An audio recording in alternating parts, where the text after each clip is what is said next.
লয়বা আজি মই তোমাক এটা বিৰাটেই ধুনীয়া কাহিনী শুনাব গৈ আছো। আমি যে কেইদিনমান আগতে কেপ্টেইন জিন্তু গগৈ ছাৰৰ বিষয়ে আলোচনা কৰিছিলো, মনত আছে তোমাৰ? So captain Jintu Gogoi sir Kargil যুদ্ধত শ্বহীদ হৈছিলে। সেম যুদ্ধত শ্বহীদ হোৱা এজন এনে বীৰৰ কাহিনী মই তোমাক ক'বলৈ গৈ আছো, যাৰ কাহিনী শুনিলে তোমাৰ তুমি ভাবিব নোৱাৰা উৎসাহ পাবা। প্ৰথমতে মই তোমাক কওঁ, যেতিয়া আমি গম পাওঁ, ধৰি লোৱা যদি গম পাওঁ যে কালি বা কেইদিনমান পাছত মই মৰিম, মই জানো যে মোৰ সন্মুখত বহুত ডাঙৰ এটা বিপদ এটা আহি আছে, তেতিয়া আমাৰ ভয় লাগিব, হয়নে? আমি হয়তো ৰাতে তাৰ পৰা পলাই দে, হয় নাই? আমি সেইটো পলাই দিম। কিন্তু মই এনে এজন বীৰৰ কাহিনী মই ক'বলৈ গৈ আছো, যি গম পাইছিলে যে মই হয়তোবা মৃত্যুমুখত পৰিম, মই প্ৰচণ্ড যুদ্ধৰ সন্মুখীন হ'বলৈ গৈ আছো। আৰু সেই বীৰজনে এনে এখন চিঠি লিখি থৈ গৈছে, যিখন চিঠি পাবা ইণ্ডিয়ান আৰ্মিৰ যিমানবিলাক মিউজিয়াম আছে নহয় ভাৰতত, প্ৰত্যেকটো মিউজিয়ামত সেই চিঠিখন ধুনীয়াকৈ ডাঙৰকৈ বন্ধাই ৰাখিছে। সেই শ্বহীদজনৰ নাম হৈছে কেপ্টেইন বিজয়ন্ত থাপাৰ। ঠিক আছে? তেখেতৰ দেউতাকো আৰ্মিত আছিলে, আৰ্মিৰ পৰা ৰিটায়াৰ্ড হোৱা কাৰ্নেল হয় তেখেত। সৰুৰে পৰাই কেপ্টেইন বিজয়ন্ত থাপাৰে কৈছিল যে মই গ'লে আৰ্মিতে যাম, মই আৰ্মিয়ে হ'ম। সৰুৰে পৰা যুঁজ হা। দেউতাকে কৈছে ঠিক আছে হবি, কিন্তু তই যদি এবাৰত পাব নোৱাৰ তেতিয়াহ'লে মই তোক আৰ্মিত যাব নিদিওঁ, তই তেতিয়া বেলেগ ব্ৰাঞ্চ পঢ়িব লাগিব। তেখেতে ইমান পঢ়িলে, ইমান কষ্ট কৰিলে যে একবাৰতে আৰ্মিত চিট পাই গ'ল। এই যে তেখেতৰ নামটো যে বিজয়ন্ত নামটো কেনেকৈ হ'ল? যেতিয়া কেপ্টেইন বিজয়ন্ত থাপাৰ ছাৰৰ জন্ম হৈছিল নহয়, সেইখিনি সময়ত ভাৰতত এটা শক্তিশালী টেংক, এই যুদ্ধ কৰা টেংক যে আছে, এটা শক্তিশালী টেংক এটা ভাৰত চৰকাৰৰ ফালৰ পৰা বনোৱা হৈছিলে, আৰু সেই টেংকটোৰ নাম আছিলে বিজয়ন্ত। গম পাইছা? বুজি পালা? আৰু দেউতাকৰ নামটো খুব ভাল লাগিল, আৰু সেইখিনি সময়তে তেখেতৰ জন্ম হৈছিলে কেপ্টেইন বিজয়ন্ত থাপাৰ, আৰু তেখেতৰ নামটো ভাল লাগি, নামটোৰ অৰ্থটো এনেকুৱা ধৰণৰ, বিজয়ন্ত, শেষত গৈ জয়ী হোৱা। বুজি পালা? তো তেখেতৰ নামটো সেই টেংকটোৰ নামেদি বিজয়ন্ত দিয়া হ'ল। এনেই তেখেতৰ ঘৰত ৰবিন বুলি মাতে, ৰবিন হা। চ' তেখেতে আৰ্মিত গ'ল, বিৰাট ধুনীয়াকৈ লেফটেনেণ্ট পদত তেখেতে ছাৰ্ভিচ কৰিছে। সেইখিনি সময়তে কাৰ্গিল যুদ্ধ হ'ল। কাৰ্গিল যুদ্ধ হোৱাৰ লগে লগে তেখেতৰ যিটো ইউনিট আছে, আমাৰ আৰ্মিত চবৰে ইউনিট থাকেতো, যেনেকৈ Bihar Regiment, Assam Regiment, Assam Rifles, Rajputana Rifles, জেক্ৰিফ।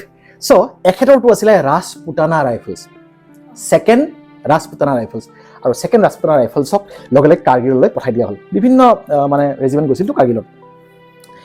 কাৰ্গিলৰ যিটো টললিং এৰিয়া, এই আমি LOC কাৰ্গিল নামৰ যিখন চিনেমা আছে তাত শুনিছোঁ হয়নে, টললিং এৰিয়াটো, হয়নে? সেই টললিং এৰিয়াটোত তেখেতলোকৰ বেটেলিয়ন গৈ পিনে তাতে তেখেতলোকৰ কাম দিয়া হ'ল যে আমি আপোনালোকক ইয়াত দিলোঁ, আপোনালোকে এইখিনি ঠাই মুক্ত কৰক। ঠিক আছে? এদিন কি হ'ল, চিঅ'ই যুদ্ধ চলি আছে, আৰু চিঅ'ই মাতিছে কেপ্টেইন বিজয়ন্ত থাপাৰক, কি বিজয়ন্ত তুমি সেইটো পইণ্টত যাব লাগে, আৰু সেই পইণ্টটো নল নে কি নাম আছিলে পইণ্টটোৰ নাম, সেই পইণ্টটোত বহুত এই পাকিস্তানৰ ফালৰ পৰা সেনা উগ্ৰপন্থী বহি আছে, তুমি সেইটোক মুক্ত কৰিব লাগে, অন্তত সিহঁতক ঝাটকা এটা দিব লাগে। তুমি যাব পাৰিবানে? কেপ্টেইন বিজয়ন্ত থাপাৰে কৈছে ছাৰ মই এতিয়াই পঠাম, মই এতিয়াই যাম। কৈছে নালাগে, তুমি টাইম দিছে আৰু এইটো টাইমত কৈ তুমি এটাক কৰা।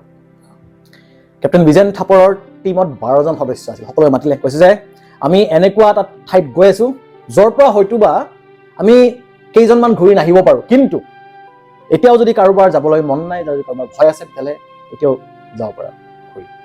চবে কৈছে ছাৰ আপুনি গৈ আছে, আমি সকলো যাম, যুঁজিম, লগালে মৰিম, দেশ মাতৃৰ কাৰণে আমি যুঁজিম। বুজি পালানে? বিজয়ন্ত থাপাৰে বিৰাট উৎসাহিত হ'ল, কাৰণ তেখেতৰ যুঁজটো আছেই, তেখেতৰ টীমটোৰ যুঁজ আছে ন। এতিয়া ছাৰে কি কৰিলে, ধুনীয়াকৈ এখন চিঠি লিখিলে। আমি যে ফুৰিব গৈছিলোঁ লেহ লাডাখ, এই তাতে যে আমি যে গৈছিলোঁ লেহত, এটা মিউজিয়াম এটা আছিলে, তাত যে মই দেখুৱাই দিছিলোঁ, বাবা এই চিঠিখন চোৱা, সেই কেপ্টেইন বিজয়ন্ত থাপাৰৰে চিঠি। বুজি পালা? মই চিঠিখনৰ অসমীয়া তৰ্জমা কৰি, অসমীয়াত ট্ৰান্সলেট কৰি বুজাই দিম, ঠিক আছে? আৰু পাছত তুমি সেইখনৰ ইংলিছটো তুমি পঢ়ি ল'বা। তাৰ আগতে মই তোমাক কওঁ যে এই চিঠিখন লিখাৰ পাছত তেখেত গ'ল যুদ্ধ কৰিবৰ কাৰণে। যুদ্ধ কৰিব গৈ তেখেতে যুদ্ধত বহুতো উগ্ৰপন্থী, বহুতো পাকিস্তানৰ সেনাক মাৰিলে, আৰু শেষত গৈ তেখেতেও আঘাতপ্ৰাপ্ত হ'ল, আৰু তেখেত শ্বহীদ হ'ল। যেনেকৈ আমাৰ কেপ্টেইন জিন্তু গগৈ ছাৰক বীৰ চক্ৰ দিয়া হৈছে নহয়, ছাৰকো বীৰ চক্ৰেৰে সন্মানিত কৰা হৈছে। এতিয়া শুনিবা চিঠিখন।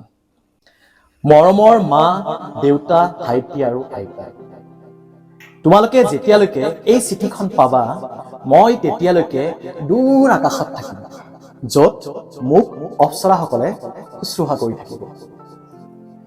মোৰ কোনো দুখ বা অনুশোচনা নাই। আনকি আকৌ যদি মানুহ হৈ জন্ম লাভ কৰোঁ, মই আৰ্মিত যাম আৰু নিজৰ দেশৰ বাবে যুঁজিম। তোমালোকে যদি পাৰা এবাৰ ইয়ালৈ আহি সেই ঠাইবোৰ চাই যাবা, য'ত ভাৰতীয় সেনাৰ বীৰ জোৱানসকলে তোমালোকৰ এটা ভাল ভৱিষ্যতৰ বাবে বীৰত্বৰে যুঁজ দিছে। মোৰ ইউনিটত অহা নতুন নতুন জোৱান আৰু অফিচাৰসকলক এই ত্যাগৰ কথা কোৱাটো মই বিচাৰোঁ। মোৰ ফটো এখন মোৰ ইউনিটৰ আলফা কোম্পানীৰ মন্দিৰত কৰ্ণী মাতাৰ ফটোৰ কাষত ৰাখি থৈ যাবা।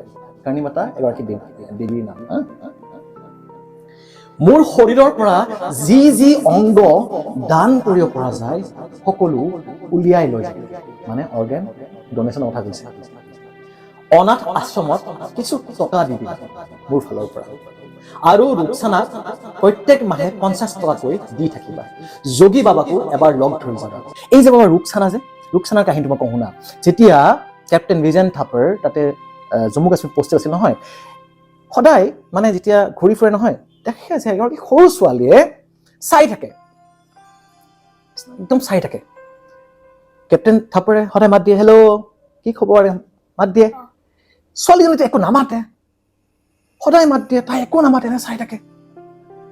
পিছত গম পালে যে এই ছোৱালীজনীৰ দেউতাকক উগ্ৰপন্থীবিলাকে তাইৰ চকুৰ সন্মুখতে ডিঙি কাটি মাৰি পেলাইছে।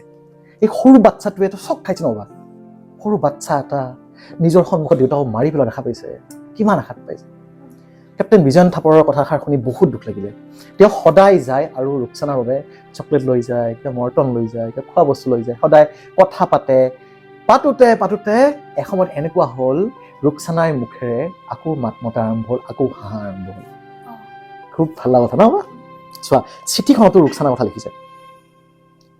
তাৰপিছত লিখিছে, ভাইটি, তোৰ ভৱিষ্যতৰ বাবে অযুত শুভেচ্ছা থাকিল। এটা ভাইটি এটা আছিলে মানে। মা দেউতা, তোমালোকে গৌৰৱান্বিত হোৱা উচিত মোৰ বলিদানৰ বাবে। আগতেই গম পাইছে বলিদান দিম বুলি। মই তাইক ভাল পাইছিলো। কাৰোবাৰ কথা কৈছে, কোনোবা চাগে তেখেতৰ ভালপোৱা মানুহ আছিলে, নামটো উজ্জ্বল ৰখা হৈছে। তাইক গৈ এবাৰ লগ কৰি আহিবা। মৰমৰ মামা, মোৰ দ্বাৰা কিবা যদি ভুল হৈছিল সেইবোৰ ক্ষমা কৰিবা। শেষত লিখিছে, ঠিক আছে তেন্তে, সময় হ'ল। মই মোৰ দলৰ সৈতে যুদ্ধৰ বাবে আগবাঢ়ো। মোৰ দলটোত 12 জন জোৱান আছে। সকলোলৈ শুভেচ্ছা থাকিল। লাষ্টৰ লাইনটো শুনিবা বা কি হৈছে না, লিভ লাইফ কিং চাইজ। জীয়াই থকা দিনকেইটা ৰজাৰ নিচিনা জীয়াই থাকে। বাবা শেষত লিখিছে যে তোমালোকৰ মই তোক কওঁ বা, আমি জীৱনটো কিমান দীঘলকৈ, কিমান বছৰ, 100 বছৰ, 110 বছৰ জীয়াই থাকো, সেইটোতকে বেছি জৰুৰী হৈছে তুমি যিমান কেইটা দিন জীয়াই থাকা, সেই দিনকেইটাত তুমি দেশ মাতৃৰ বাবে, তুমি আন 10 জনৰ বাবে, আন 10 জনৰ মুখত তুমি কিমান হাঁহি দিব পাৰিছা, আন 10 জনৰ তুমি কিমান দুখ কষ্টক বুজিব পাৰিছা, আৰু সেই দুখ কষ্টবোৰ কমাবৰ কাৰণে কিমান কাম কৰিব পাৰিছা, সেইটোৱে ডাঙৰ কথা, গম পাইছা? সেয়েহে বাবা, ভৱিষ্যতে যিয়ে নোহোৱা কিয় তুমি সদায় মনত ৰাখিবা, যাতে 10 জনৰ পৰা 100 জন বা পাৰিলে 1000 জন, লাখজন মানুহৰ মনৰ পৰা, লাখজন মানুহৰ শৰীৰৰ পৰা কষ্ট, ভোক, বিষ সেইবোৰ দূৰ কৰিব চেষ্টা কৰিবা। ঠিক আছে? শেষত আমি সদায় কওঁ ভিডিঅ'ত, শেষত আমি কি বুলি ক'ম? জয় হিন্দ। জয় হিন্দ।